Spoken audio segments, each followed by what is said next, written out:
puntualizar, más que todo aterrizar un par de ideas, ¿no?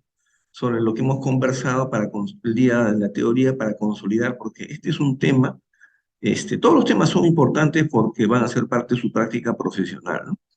Pero en particular, anestésicos locales, antibióticos, AINES, por ejemplo, es un tema cotidiano en odontología, ¿no? Todos son importantes, pero estos son de todos los días. Es una parte de la farmacología que ustedes no deben dejar de dominar, ni siquiera conocer, tienen que dominar todo esto, ¿no? Eh, para recordar, esta es la clasificación de las familias, de los grupos químicos, de los AINES, ¿no? Que tienen diferentes acciones, ¿no? Una característica de los AINES, la había señalado en la teoría, es que aún dentro de los grupos familiares no existe no existe, dentro de los mismos grupos puede haber medicamentos que tienen una función diferente, ¿no? Si bien es cierto, los AINES son analgésicos, antiinflamatorios y antipiréticos, existen algunos que son más antipiréticos, otros que son mejores analgésicos, ¿no? Y hay otros que simplemente son mejores analgésicos, ¿no? Y hay otros que simplemente son analgésicos y antiinflamatorios, pero no son tan buenos como los que son puramente analgésicos o los que son puramente antiinflamatorios, ¿no? Entonces, los más utilizados, ¿no? En realidad, en la práctica común, en la práctica popular, son el ibuprofeno, ¿no? El naproxeno y el diclofenaco, ¿no? Son los tres más utilizados, ¿no? Pero no son los más utilizados porque sean los mejores analgésicos, ni los mejores antiinflamatorios, ni los mejores antipiréticos, sino porque son de los tres, ¿no? Pero no son tan buenos como los otros, ¿no? Eso en primer lugar. En segundo lugar, en la década, en los últimos 10 años, últimos 5 años, ¿no? Del siglo pasado apareció un grupo de AINES que se llamaron los COXIP. Los COXIP son un grupo de medicamentos que inhiben principalmente la COX-2, o sea, disminuyen radicalmente la liberación de prostaglandinas, ¿no? Pero no influyen, no actúan a nivel de la COX-1, ¿no? Entonces, por eso que se hicieron muy conocidos, muy reconocidos, muy famosos. Pero en el caso hay que recordar que la COX-1, la COX-2 y la COX-3 tienen una función específica. Los tres son sustancias eh, fisiológicas, ¿no? O niveles fisiológicos. En el caso de la COX-3 es antipirético, es el regulador de la temperatura corporal, perdón, y cuando se libera mucho COX-3 o mucha COX-3, se produce la fiebre en el paciente. Por eso que utilizamos AINES que son inhibidores de la COX-3, como sucede con el paracetamol y como sucede también con el metamizol, ¿no? Pero de otro lado, tenemos a dentro de los COX-CYP, ¿no? Perdón, dentro de la vía de la COX, los inhibidores selectivos de la COX-2, que exclusivamente me estoy refiriendo a los COX-CYP, Lecoxib y Etoricoxib, son los que quedan en el mercado, y también el meloxicam, que es de la familia de los oxicam, pero que no es un COX-CYP, ¿no? Son medicamentos que principalmente se utilizan como antiinflamatorios analgésicos, pero que tienen un pobre efecto sobre inhibidor sobre la COX-1, ¿no? Por eso que son tan utilizados. Entonces tenemos prácticamente definidos quiénes son los inhibidores selectivos de la COX-3, los inhibidores selectivos de la COX-2 y todos los demás, ojo, todos los demás inhiben tanto a la COX-2 como también a la COX-1, aunque su objetivo principal es inhibir a la COX-1. Y dentro de los AINES, ¿no? Dentro de los AINES, hay quienes tienen un mejor efecto como analgésicos y hay quienes tienen un mejor efecto como antiinflamatorios, ¿no? Aquí aparece, por ejemplo, el, el ketorolaco, ¿no? Uno de los mejores AINES analgésicos. Aparecen los COXIP, ¿no? Aparece el lornoxicam, o otro que es el meloxicam, son de la familia de los oxicam, muy buenos analgésicos, y aparece también el clonidinato de dilicina que se vende mucho en Perú, bajo el nombre comercial de Dorixina, ¿no? Yo en el examen sí le voy a le voy a exigir de que tengan conocimiento y aquí de marcas comerciales, porque estos son temas que son propios de la odontología, más directamente propios de la odontología, ¿no? En el caso de aquellos AINES que son de un efecto antiinflamatorio, en realidad el mejor antiinflamatorio que existe son los corticoides, ¿no? Pero los corticoides no son AINES, ¿no? Por eso AINES significa antiinflamatorios no esteroideos. Los esteroideos son los corticoides. Y acá tenemos dentro de los antiinflamatorios, o de quienes tienen mayor efecto antiinflamatorio, la indometacina, que es el gold standard. Luego aparece ahí el pirogicán, que ya no existe en el mercado, ha sido proscrito hace ya más de 10 años. Y los otros sí, los que están más abajo, también está la nimesulida, está el meloxicam, aunque el meloxicam se usa mucho más como analgésico, y los compopulares, porque como tiene un amplio margen de manejo, es difícil que el paciente alcance la dosis tóxica, por eso que el paciente compra naproxeno, ibuprofeno, diclofenac en los supermercados, ¿no? O cada cierto tiempo aparecen destacados deportistas, ¿no? Que salen prácticamente recetando, digamos, toman naproxeno, toman diclofenac o ibuprofeno en diferentes nombres. En realidad, si nosotros comparamos, ¿no? Creo que eso no lo dije en la teoría, si nosotros comparamos el efecto analgésico de algunos medicamentos, de algunos AINES, vamos a tener en cuenta lo siguiente, anótate ahí, Sedan, y ya, anota, agarra una pieza y anota lo que, lo que les voy a indicar. Existen dosis básicas de estos AINES, ¿no? Y cuando se ha comparado, ¿no? Cuando se ha comparado 10 miligramos de ketorolaco, ¿no? Repito, 10 miligramos de ketorolaco con contra 25 miligramos de ibuprofeno. Repito, 10 miligramos de ketorolaco contra eh, 25 miligramos de diclofenaco. 100 miligramos de ibuprofeno o 275 miligramos de naproxeno. Todos ellos son las dosis básicas mínimas de cada uno de ellos. El ketorolaco es 20 veces mejor analgésico que el ibuprofeno. Es 15 veces mejor analgésico que el naproxeno y 10 veces mejor analgésico que el diclofenaco, ¿no? Es decir, estos medicamentos comparados con ketorolaco, pues no le hacen ni media ni cosquilla, ¿no? Si los comparamos unos contra otros. Pero alguien me dice, cuando he hecho cursos con profesionales, me dice, pero a mí me va bien con naproxeno de 550, o sea, el doble, ¿no? Me va bien con ibuprofeno de 800 miligramos. Me va bien con diclofenaco de 75 miligramos en ampolla. Claro, si nosotros aumentamos la dosis del naproxeno, ibuprofeno y diclofenaco, podríamos obtener un efecto similar que con el ketorolac. Pero al aumentar la dosis, lo que podemos hacer es producir efectos secundarios, ¿no? Que tienen estos medicamentos que no los tiene el ketorolaco a dosis bajas, ¿ya? Entonces, hay medicamentos que, ahora, y otra cosa más, que en el caso del ketorolaco y los COXIP tienen un efecto analgésico, pero un efecto contra los inhibidor de las prostaglandinas, no solamente a nivel local, en nuestro caso en la boca o en maxilares cuando se hace la cirugía, sino también a nivel del asta posterior, previniendo la aparición de problemas como la hiperalgesia, ¿no? Por esa razón nosotros utilizamos mucho el ketorolaco y los COXIP, o sea, el etoricoxib, como tratamiento analgésico posoperatorio. Hacemos una cirugía de terceros molares, muy buen resultado con cualquiera de los dos. Y si en caso pues, son el Messi y el Cristiano Ronaldo de los analgésicos. Pero si yo quisiera, si el paciente es alérgico o tiene problemas con el ketorolaco o no tiene el paciente recursos económicos para comprar un COXIP, porque el COXIP tiene como única limitación su precio, ¿no? Entonces podemos utilizar cualquiera de los otros medicamentos, pero tendríamos que aumentar la dosis, ¿no? Y también para redondear la idea de lo que conversamos ya hace mucho tiempo, ya varias semanas, casi como un mes, cuando les explicaba el por qué o cómo es que se produce el dolor, ¿no?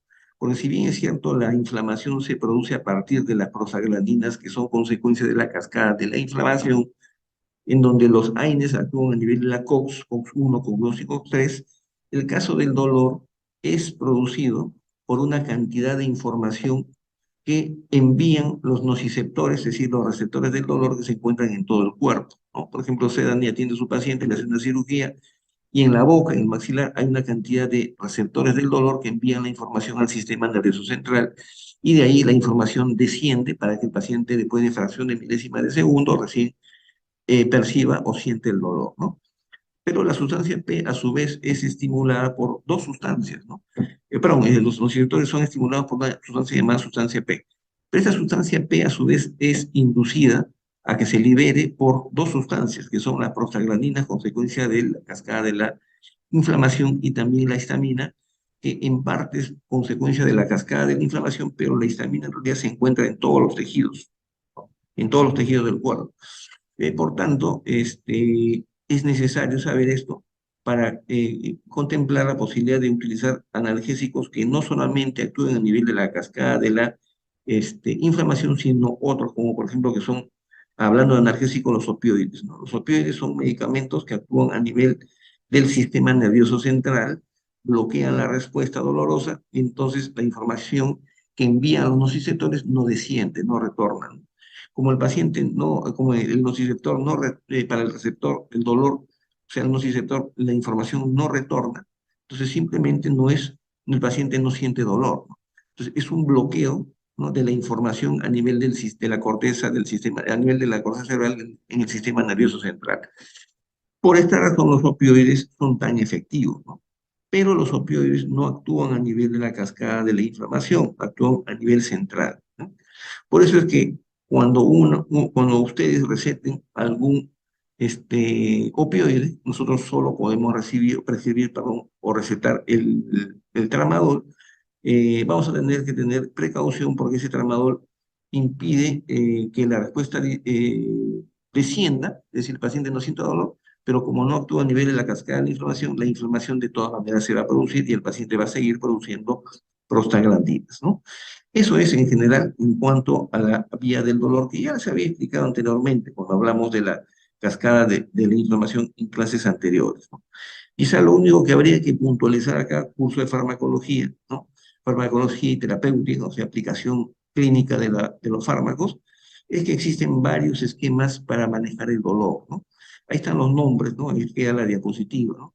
Existe una medicación analgésica y antiinflamatoria también, para que estamos hablando de analgésicos, antes de la cirugía. Algunos le llaman analgesia preoperatoria, ¿no? El nombre técnico es analgesia anticipada. Y esta analgesia anticipada se basa en un protocolo en el cual se aplica una sola dosis del analgésico, ¿ya? Sí, la analgesia anticipada es la aplicación de una sola dosis elevada, ¿sí? Pero una sola dosis antes de la cirugía. El propósito es impedir que se eleve la curva de liberación de las prostaglandinas. Después, investigación clínica, no en la práctica clínica, porque no se usa este esquema en la práctica clínica, pero sí en investigación clínica, hay una técnica, un protocolo que se llama analgesia anticipada con terapia de rescate. En este caso, al paciente se le prescriben dos dosis del analgésico, una antes de la cirugía, como si fuese analgesia anticipada, y la otra que es después de la cirugía, pero que es opcional. Se le dice al paciente, si te duele, si comienzas a sentir que el dolor se comienza a incrementar demasiado, te toman la segunda dosis, ¿no? A eso se le llama terapia de rescate o analgesia anticipada con terapia de rescate. Es decir, son dos dosis nada más, ¿no? Luego hay una analgesia intraoperatoria, pero es muy incómodo levantar al paciente y decirle, toma tu pastilla, ¿no? O en medio de la cirugía ponerle su ampolla. Es poco práctico, pero también existe como técnica, ¿no? Como protocolo de analgesia intraoperatoria. Lo que más utilizamos por un tema de costumbre es la analgesia posoperatoria, es decir, ya los niveles de prostaglandina se han elevado tremendamente, como al paciente no le duele porque está con anestesia, esperamos que pase el efecto anestésico, pero el dolor es inmenso, intenso, ¿no? La hinchazón es inmensa, porque hemos perdido minutos, ¿no? Sin evitar, ¿no? Sin evitar que se liberen las prostaglandinas, ¿no? Entonces, la analgesia postoperatoria es muy buena, pero necesita dosis más elevadas de analgésico que cuando utilizamos la analgesia anticipada. Por eso es que el mejor método, la mejor metodología, el mejor protocolo es cuando se da al paciente analgésicos antes y después de la cirugía, ¿no? O sea, la combinación de analgesia anticipada con analgesia postoperatoria. Es el mejor esquema que ustedes pueden utilizar en sus pacientes cuando comiencen a atender el próximo ciclo, este ciclo que viene, a sus pacientes, siempre y cuando se trate pues, de una cirugía de tercer molar, un canino retenido, ¿no? Si es una extracción simple, no. Con cualquier analgésico va a ser suficiente. Y lo que dice ahí de terapia multimodal es la combinación de un AINE con un opioide. Es decir, ya venden en la farmacia, ya venden la combinación del opioide con el ¿cómo se llama? Con el AINE. En nuestro país, el único que vende es lo único que se vende es la combinación de tramadol con paracetamol, ¿no? Normalmente el tramadol que utilizamos en el paciente cuando lo recetamos solo es de 50 miligramos, ¿no? Una tableta de 50 miligramos. Pero cuando le indicamos esta combinación, la cantidad de opioide de tramadol es solamente de 37,5 miligramos, que viene combinado con 325 o viene combinado con 500 miligramos de paracetamol. ¿Y por qué viene combinado con un AINE, en este caso con el paracetamol? Porque se ha demostrado, se ha encontrado que cuando se utiliza, cuando se combina un opioide con cualquier AINE, se produce un sinergismo de sinergismo de potenciación, es muy conocido entre los opioides y los AINES y se le llama terapia multimodal, ¿no? Ese es el nombre técnico que nosotros utilizamos. Entonces nos quedamos, o quiero que se queden con este cuadro, ¿no? Con esta gráfica, porque aquí están perdón, con el otro, es el que no está en los libros, el que no está en los libros, porque le va a servir en la práctica para manejar mejor el dolor, la inflamación o ambos cuando atiendan ustedes, caramba, no estoy- cuando atiendan usted con el micrófono bajo. ¿Sí? Entonces, que el mejor efecto analgésico es el que producen los AINES con mayor efecto analgésico, ¿no? Es importante, ¿no? Es muy importante que traes con un micrófono, con audífonos, por eso que no se pierda el sonido. Es muy importante, ¿no? Tener en cuenta este cuadro, porque en la práctica, una de las cosas que el paciente les va a agradecer infinitamente es que después que usted le haga alguna cirugía o cualquier tratamiento, no sientan dolor, ¿no? Imagínense que ustedes hacen una endodoncia, hacen una operatoria dental, o más aún realizan alguna cirugía. Al paciente no le va a gustar de ninguna manera sentir dolor después, aún cuando usted le hayan dado un medicamento adecuado, ¿no? Ese es algo que ustedes tienen que tener muy en claro. A nadie le gusta que le duela. Este, ¿Tú tienes hermanas menores o hermanos más pequeños, Edan? ¿O te acuerdas cuando tú eras pequeño, o Anthony también se iban ustedes a una fiesta infantil, cuando eran pequeños, lógicamente, ¿no? ¿Te acuerdas? ¿Tú te acuerdas, Edan? Sí, ¿no es cierto? Tú te ibas a la fiesta, Sí. había un espectáculo de diferente tipo, eso va cambiando en el tiempo. Te servían todo tipo de refrescos, de dulces, ¿no? Finalmente, hasta ahora, pues normal, natural que le canten su Happy Birthday al santo, ¿no? Al cumpleañero. Y si no te daban la sorpresa, aunque parezca absurdo, tú decías, qué mal esta fiesta. No, no, no, no, a mí está mal, mal, no pasa nada con esa fiesta. No me dan nada. Lo mismo te va a pedir tu paciente cuando vaya a tu consultorio. Es decir, no es que le vas a dar una torta o se va a llevar alguna pieza del consultorio, ¿no? Pero tienes que dar una sorpresa. El paciente tiene que sentir que el esfuerzo económico que él ha hecho, lo que ha gastado por su tratamiento, ojo, lo que ha gastado, o sea, lo que ha recibido, ¿no? Es mucho más de lo que él ha percibido, ¿cómo se llama? Ha recibido por el pago que ha hecho. Porque no solamente le has hecho la cirugía, sino que no le ha dolido absolutamente nada. No se le ha hinchado prácticamente nada, tiene un postoperatorio esa es la sorpresa para el paciente, aunque parezca absurdo, ¿no? Eso lo vemos mucho en marketing, en odontología. El paciente se tiene que llevar una sorpresa, o es la sorpresa la atención del asistente dental, o es un plus el trato cordial de su dentista, ¿no? Porque eso lo va aprendiendo uno en el camino. No es un robot el que entra, a ver, que como cuando se atiende en salud, cuando se atiende en el sector público, a ver, ¿qué pasa el siguiente? Doctor, ¿y qué me recomienda? No, no, no, no, ya, ¿qué pasa el siguiente? No es así, ¿no? El paciente tiene que recibir un trato cordial. Entonces, del doctor Sedan y del doctor Anthony recibe la mejor atención, lo más cálido posible, y ese es el plus, ¿no? Esa es la sorpresa, ¿no? Y aún así, o más aún, cuando el doctor Sedan o el doctor Anthony le han hecho algún tipo de atención y no le ha dolido nada en absoluto, porque además de la cordialidad con lo que le han atendido, ha recibido un tratamiento que no le ha dolido, el paciente se va feliz. Esa es la sorpresa, ¿no? Y eso es importante, porque los pacientes, el 97% de los odontólogos somos de práctica privada, solamente el 3% trabaja en el sector público, de cualquier tipo, ¿no?